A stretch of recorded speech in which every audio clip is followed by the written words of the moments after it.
barnaamij ballaaran oo ay ka soo qayb galay shacabka ku dhaqan 17 degmo ee gobolka Banaadir ayaa waxa uu ka dhacay daljirka Daarsoon ee magaalada Muqdisho. Barnaamijkan ayaa waxa looga soo horjeeday qaraxyadii lala eegtay shaqaalaha Turkiga iyagoo lagu taageeray dawladda Turkiga hawlaha ay ka wado magaalada Muqdisho. dibadbaxyaashan ayaa waxa ku helinayay qaar kamid ah gudoomiyaasha degmooyinka iyo maamulka gobolka Banaadir. dhammaan shacabkii ka soo qayb galay barnaamijkan ayaa waxa ay wateen calanka dawladda Turkiga iyadoon wajiyadooda laga dheehan karay sida ay uga xun yihiin dhibaatadii ku dhacday shaqaalaha Turkiga ee ku sugan magaalada Muqdisho. Maxamuud Axmed Nuur Tarsan gudoomiyaha gobolka Banaadir oo la hadlay barnaamijyaasha ayaa sheegay in wax laga xumaado ay tahay qaraxyadii lala eegtay shaqaalaha Turkiga ee ka qayb qaadanayay dib u soo nooleynta magaalada caasimadda ee Muqdisho waa sidoo hadalku u dhigay. meelo dadka lagu daaweeyay fureen isbitaal way dhiseen weyninkii ka batay isbitaal kalay dhiseen iskuulay dhiseen meelo biyo laga cabay dhiseen meelo shacabka raashin loogu kariyo lagu qaybiyay dhiseen jidadkii bay dhisahayaan dhismadii intay dhaafeen bay waxay dhaheen magaalada Muqdisho waa inaan nadiifinaa magaalada Muqdisho sidii ay ahayd inaan ku celino oo nadiifino weeyde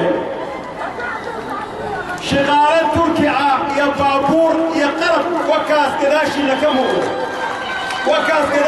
ka muuqda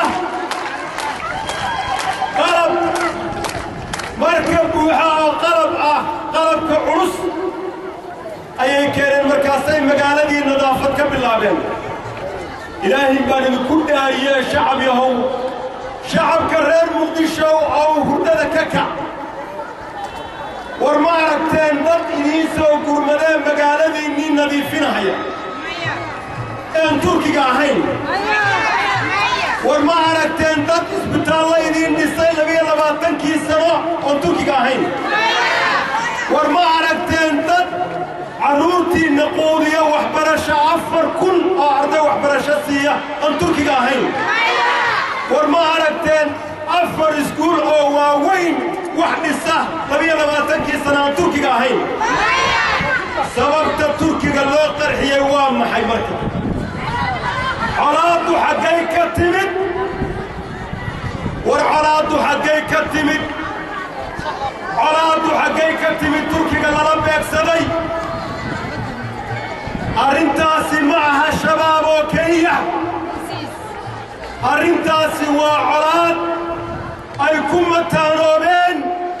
shabaab iyo siyaasad ay ku mataanoobeen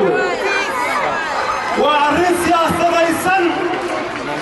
oo la mataanowday shabaab la mataanowday shabaabku qaraxa ayay samaynahayaan oo waa isdilahayaan naftood halaag weeye laakiin dadka taxriyaad dhanka kale waxa maanta gudaha magaalada Muqdisho qaraxyo lagula eegtay laba kamid ah nalalka ku shaqeeya soolarka ee ku yaala wadada Makka al-Mukarrama iyadoo maalmii la soo dhaafay ay muuqanayeen in magaalada Muqdisho amaankeeda hoos u dhac ku yimid sida ay ahayd toddobaadkii kor. Cabdulqaadir Carab, Royal TV, Muqdisho.